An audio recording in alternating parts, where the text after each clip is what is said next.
But when it comes to a 5v5 fight in the late game, you have to hand the edge to the KOO Tigers. They've got sufficient peel for Corki and the Cassiopeia and SKT. I mean, that Fizz just isn't that good in team fights when you compare it to a Maokai. But are you telling me, Monte Cristo, that KOO had the advantage in late game team fights and SKT had the laning and skirmish advantage? This is both teams playing into their exact advantages, and that's what excites me, is that, okay, team fight's not that great for SKT, but how do you deal with the Fizz as Maokai, both in terms of the 1v1 matchup, which will come when teleports become important, or just in terms of rotating around in the early game? Yeah, and even then, too, Evelynn not giving the strongest kill pressure onto the Fizz either. That's why the Echo, I think, would have been perhaps a stronger option here. In the top right now, Bengi coming through for a lane gank. They do not see him with the ward. It expires before he can walk into the next brush. Evelynn still here. There's the Zephyr for the slow onto Wolf. No one really committing to this yet. Remember that the teleport can be used by Smeb. No, it can't be. It's down, so this is pretty safe for SKT. There's the ward. They're going to not see Wisdom yet. There's the pull. They don't know that Evelynn's here. Here comes Wisdom. There's a tornado going back, knocking several people up. GorillA very low. That's first blood for Fizz. And that is not good for the KOO Tigers, giving Fizz that advantage. Wisdom still chasing. He's going to try and take down MaRin. He gets it. Can they turn it around? PraY gets knocked up by the pulverize. Bengi low, but so are KOO. Wisdom barely lives through a PraY Seeker and actually hit PraY. But a lot of consistent damage coming out of a Maokai. Uh-oh, GorillA gets caught, chilling Smite down, and he's going to get knocked around. That tornado misses, but Wisdom is there with the ultimate. Here's the TP coming in. They want to make a play here. Heal goes down onto Bengi, but the twisted advance. PraY also moving up. A kill for PraY. They're going to get the blue buff too, for sure now. Significantly, he's managed to keep a hold of it. Bengi, Kuro gets caught too far up. Kuro has nothing, no summoners. Tries to pop the ghost, but it's just not enough to get out. And Bengi with the smart gank move through the Raptor brush. Wolf's still there. They could dive.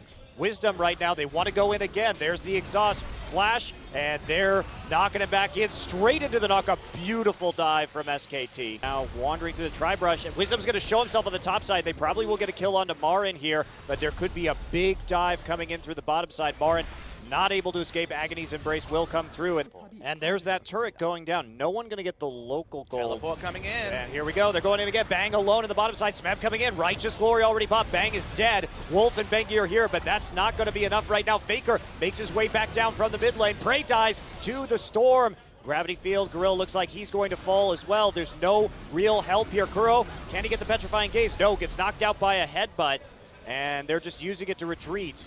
So a nice move from KOO, but answered immediately by MaRin's own TP, and Faker with a very early roam. It's not over. Smeb is dead. That's just it. Wisdom also going to get actually stunned here. Faker zoning him out. Faker near to the turret. He is going to get that kill eventually. Wow, so that got turned around.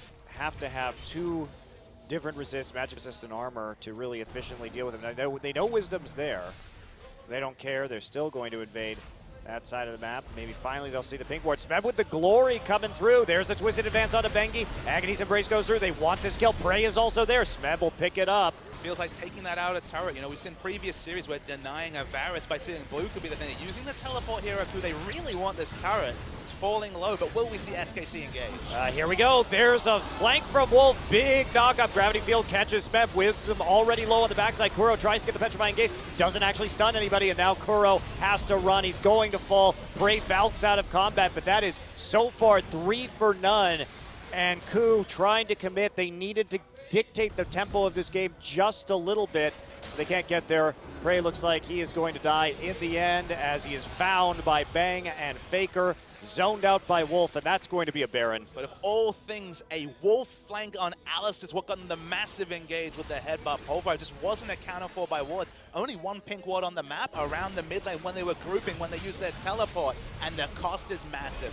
The 4 kills, and now the Baron as well. Well, I actually agree with what KOO is trying to do there. They had to get that mid lane turret down, because if they didn't, the dragon stacking would have been just continued for the end until the end of the game, basically. There was no way for KOO to get control unless that mid lane turret goes down.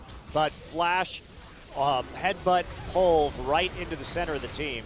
triple headbutt pulp, and that's the thing I'm going to say, Monty, is that I agree this is what they needed to do, but you need to prepare, you need to have the wards around your flank. You should never be flanked by, of all things, a support Alistar.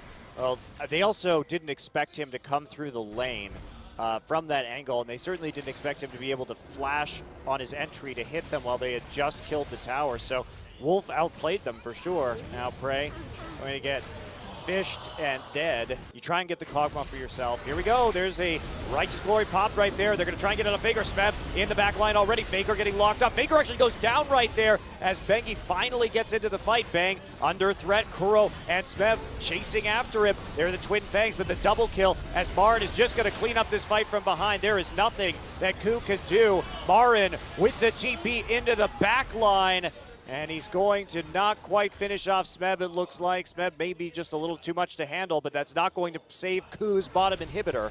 And this is exactly the engage that might have won KOO a different game, but when you're 8,000 or 9,000 gold behind and MaRin shows up with just an embarrassment of items, CDR even to continue just being so sticky, uses the Ignite because they're going to take down Smeb eventually.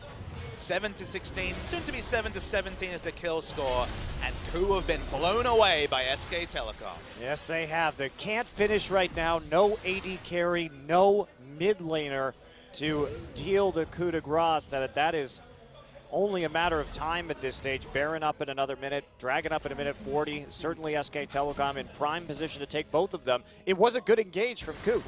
Take down the Viktor, see if you can make it work. They got both carries, but MaRin, as soon as it breaks into a skirmish after a few members are dead, that's where he powers up on this Fizz, and he is just so strong. And the scariest thing about 2015 Summer is we're going to see the replay. Watch the Maokai comes in from the perfect flank ward. They kill Faker. Fizz isn't even at this fight yet, but he's so strong the moment that they join it. We were focused more on what was happening in the back line of SKT. The damage from Fizz is disgusting. Well, also, PraY and GorillA ended up standing in that Chaos Storm for a bit too long as they were. And what is SKT going to do? They're going to break apart just a little bit. MaRin actually on his own right now. That is a bit dangerous. Pops the fish early. That's one less damage tool that he has. He's got a Frozen Heart, though, so he's quite tanky. Whoa! With a huge knock-up. And that's going to be it straight into the Gravity Field and Chaos Storm. Faker just popping down those abilities. What a beautiful CC chain.